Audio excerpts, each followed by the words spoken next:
Bia kamal kɛNuer online TV channel to kon kaler mjidid mbukon linga jan gwasa me ler jidid me ring pai to kan tama ka do badan en chalat ka jen wo shirek mo to ko ja kare ga me to gore which ka uror kanti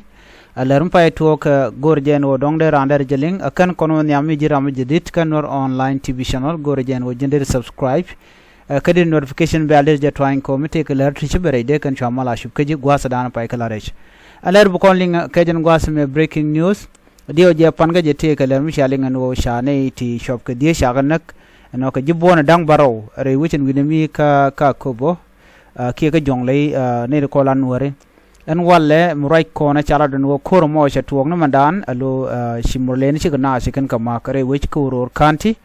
wa ka kor tan dang rotin paiwo ka do brana shalat ke je re wich ka partet ka pieri ka ror kanti re wich ka jonglei ngai kona gwano murlen melet kanada wi ka jongle no ore ko ken ka gwada pai wuci ko krichop ka kina dang baro chikan ngang dio je shaling ka chikane die chikan nganak no ka ne dang baro te ka bot dit entam chi ga nyoko lunjok ka roja dan pai lara tamme chala do ken chikan ne ro chikan nganak ka nuari ka do brana shalat ke jam murlen let ken jalalat chema ngai kona ko ladien wo bikan gad bikan ngang bikanok bikan ka page bikan ab bikan nganak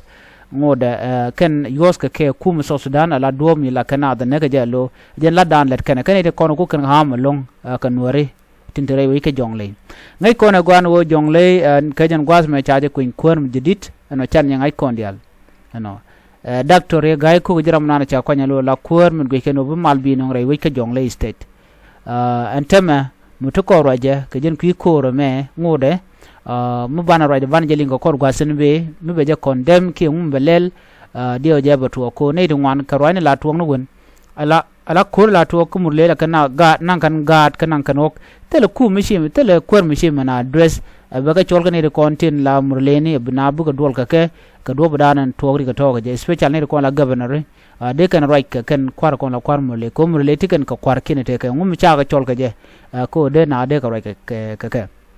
so mu to tema ajen breaking news dan le rode no murleni chikan bello bu ok bun kwal kan pe ko kanalat bat chala no chane do chaganak tine re rol kan moni gwad mi chimwane nuari chika jiena lo kan kak no chigorum ke ne kon tela murleni gwad mo chikor mo yishu to ko chine ro chika lutin ko do dan chalat ke je wa tana koren nen tema kwal kunni mu to ko ta jenda na goro no de nywa ya kel ani ban nyo je kam do dien ka kor gwasan be ko kontin kon lat ko rodin tama re wecha ka jongle ka uror bana jeling ko mana le ro ko kor gwada payo chane ngaje ne die shi ka liu ko ne baro to chamoy ko bot ka okti kin dang baro to chana kan murlene so na me jenda na goro nywa ya kel an ban nyo je ban je kam do dien ba te mal